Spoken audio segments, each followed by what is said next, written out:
Hey friends, so last week I started talking about some of the art that influenced the artist that I am today. And we're going to dive back into that today because I didn't get through my entire list last week. Drex here from Drex Factor Poi, bringing you the love of poi spinning and flow arts to benefit your body and brain. And today we're talking a little bit more about the art that influenced me. Before we dive in, I just want to give a quick shout out to the friends of the channel. Big thanks to Dark Monk, Flow Fests, Flow Toys, Pyroterra Light Toys, LMF Props, Spinballs, and Ultrapoi for helping to make the videos on this channel possible. You can learn more about all these amazing companies and the work they're doing to support flow artists like yourself by checking out the links that I've got down in the description of this video. When last we had left our intrepid adventurer, he had dove deep into some of the topics related to visual art that had had a big influence on him growing up. This week we're going to talk about some of the stuff that has a more direct influence on him as a movement artist as well as a video content creator. Now let's talk about some written work. I would say that probably the thing that I read that had the most influence on the early part of my life was the essay by Ralph Waldo Emerson called On the Duty of Self-Reliance. There was something about reading that essay that really made me feel for the first time in my life as though not fitting in could be a strength instead of a weakness. Like, Emerson really did this incredible job in the essay of, painting a picture of the ways in which we create a version of ourselves that is more digestible to the world around us. And the fact that we have a choice in that, we can choose not to fit in, and that's not necessarily the wrong answer. And, of course, on that note, I would be remiss if I also didn't discuss the other written work that had to do with not fitting in and being alienated and everything. Yes, that's right, I'm among the multitude of teenage boys that got into Catcher in the Rye. So, Holden Caufield is tremendously self-absorbed and kind of a dick to everybody that he encounters. At the same time, as a teenage boy who is dealing with a lot of angst and doesn't know how to process it, it's extraordinarily powerful reading about a person who's experiencing those things and kind of makes you feel like that's okay. That's kind of just what your teen years are like. It's okay to be angry and not know why. That's a part of growing up. I also kind of like the fact that the novel has no real resolution per se. It's not like Holden has a breakthrough and everything's okay. He goes off and continues to make mistakes in life and everything. There's something about that that tells you that, there's maybe not an easy answer waiting for you on whatever you're wrestling with.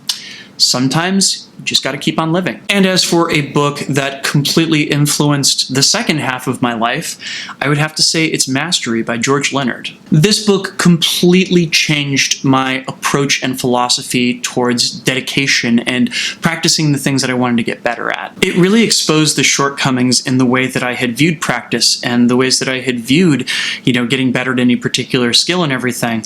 In the first few chapters, I definitely saw a reflection of myself that was not necessarily that terribly complimentary, but it also gave me the tools to realize how to get to where I wanted to go and the things that I was going to have to need to learn and discard in order to get there. I would say without a doubt that the poi spinner that I am today, my YouTube channel, and all the things associated with it and everything, would not exist if I hadn't read this book when I did. If you check out nothing else that I'm outlining here, check out this book, Mastery by George Leonard. I'll include a link down in the description. And finally, probably my favorite book that I've ever read, The Yiddish Policemen's Union by Michael Chabon. I know a lot of you are doubtlessly hearing me having talk about my love of comics and like, really, it's not going to be The Amazing Adventures of Cavalier and Clay? No, it's not. The Yiddish Policemen's Union is actually better. So I love prose, and I specifically love beautiful, dreamlike prose. I remember reading The Great Gatsby as a teenager and wanting to like it.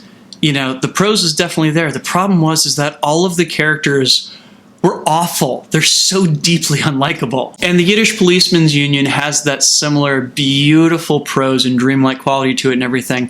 But the characters are actually likable, and I actually care about what they're going through and where they're going. And next up, we're going to talk dance and movement. So, probably the biggest influence on me getting into movement is Nick Woolsey as a poi spinner. I definitely picked up poi on my own and everything, but it was his videos that kept me with it. And I would venture to say that without those videos to constantly challenge me to learn new things and everything in that first year that I was spinning, I might not have stuck with it. And definitely some of the things that I took from Nick and really internalized were the way that he was on camera, the way that he talked to the camera and was very personable and friendly.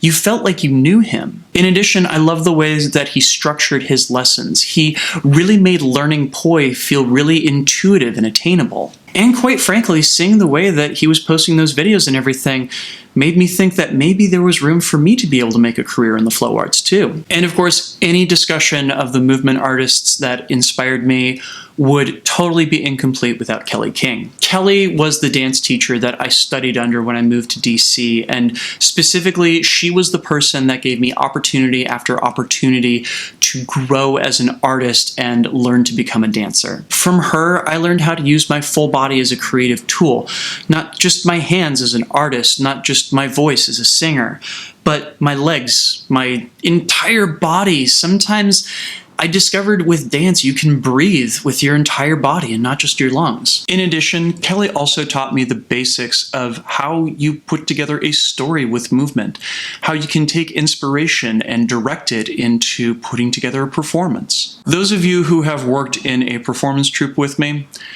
quite frankly, everything that you have seen me do in that room, I pretty much learned from Kelly. Next up, Alien John. The thing that I love most about Alien John is the ways that he taught me to bridge the gap between math and science and art, that they were really flip sides of the same coin, which is something that I had always kind of like harbored in the back of my mind, but seeing a person explore it in such a visceral and immediate way really connected the dots for me like nothing else did. And going into the side of math and science and everything, the way that he parameterized poi was incredibly useful for figuring out not only how the things you already know interrelate, but also to find the things that you don't know how to do yet.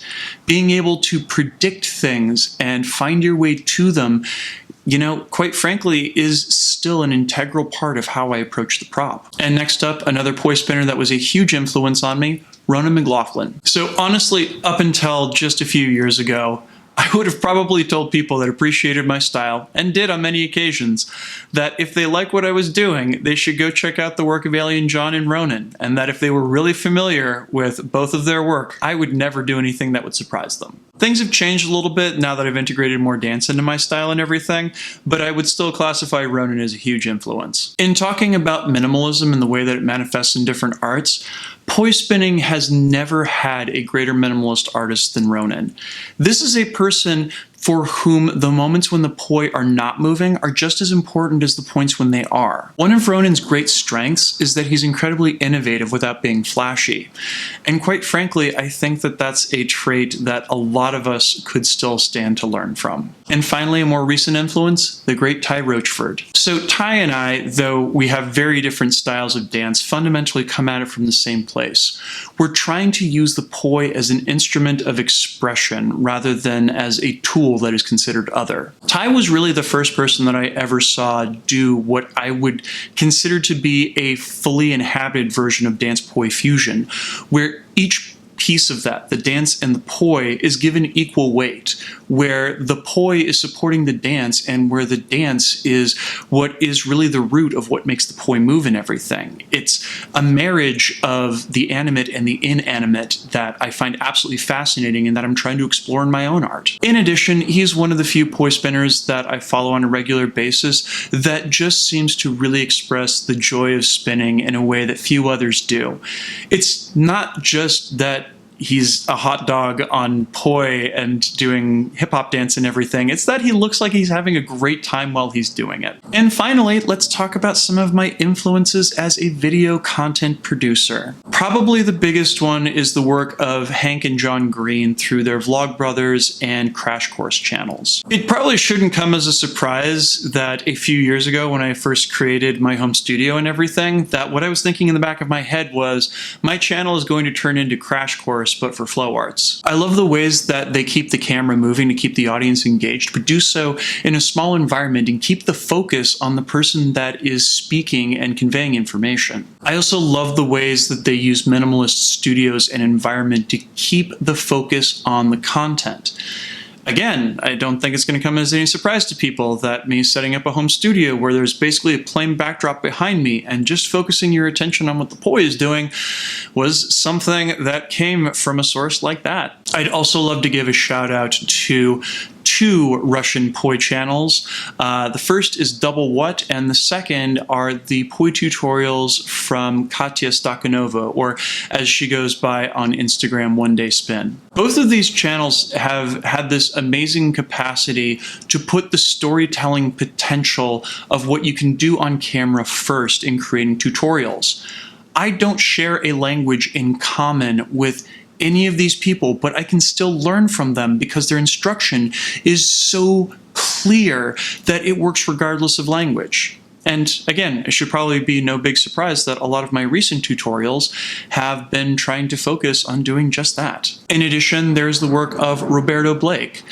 He is an Atlanta-based YouTube entrepreneur, and getting into his work is one of those really crucial steps that happened in my own journey to being able to turn the work that I was doing into a sustainable business. Through him, I learned a lot about keyword targeting and how to make my videos pop in search, and how to create a channel based around the questions that people are asking to be able to serve a need, rather than just producing stuff that is fun and hoping that somebody will give me a lot of likes. I find it way more fulfilling to be able to be useful to people than just simply to throw up a whole bunch of videos of myself spinning and try and get positive feedback from them. And of course, in talking about influences on me as a video content creator, I would be remiss if I didn't talk about Tim Goddard. I remember when Tim got onto the scene, and for the first time it became clear that the video itself could really be a work of art in itself. Tim is the entire reason that I learned how to do post-production animations and how to color grade. You know, when Tim started creating videos, it changed the answer to the question of what does professional look like? So thank you to Tim for inspiring me and pushing me to create better content. And finally, a more recent influence would be Taylor Glenn, a juggler who is tearing up YouTube right now. In the same way that I've learned over the years how to turn my body into a creative instrument, how to turn my Poi into a creative instrument, how to turn the videos that I'm recording into a creative instrument, one of the things that I've gotten from Taylor is thinking of the camera as a creative instrument in itself, and the potential for what you can do inside the camera to be able to convey an idea. Plus which, as we've been becoming friends and everything, she and I tend to ask each other some pretty big questions about what the mission of our work is and where we hope to take it and everything. And being inspired by a person who's asking those big questions and wants to know what the impact they can have on their art and the lives of the people around them is pretty awesome. Goodness, so that was a lot. Clearly, there's been a lot of art in my world, and it has been a really amazing journey assimilating all of it. What's some of the art in any medium that has inspired you? Leave me a comment and let me know. What is something that might not initially seem to be connected to poi spinning or movement art that has still inspired you to do it? Please make sure to like, share, comment, and subscribe so that other people can find this video and hopefully learn something from it. And of course, a huge thank you, because this video would not be possible without the kind contributions of these amazing folks right here. These are my Flow patrons on Patreon. They, as well as the people listed down in the description, are my supporters and make this video and all the videos on this channel possible.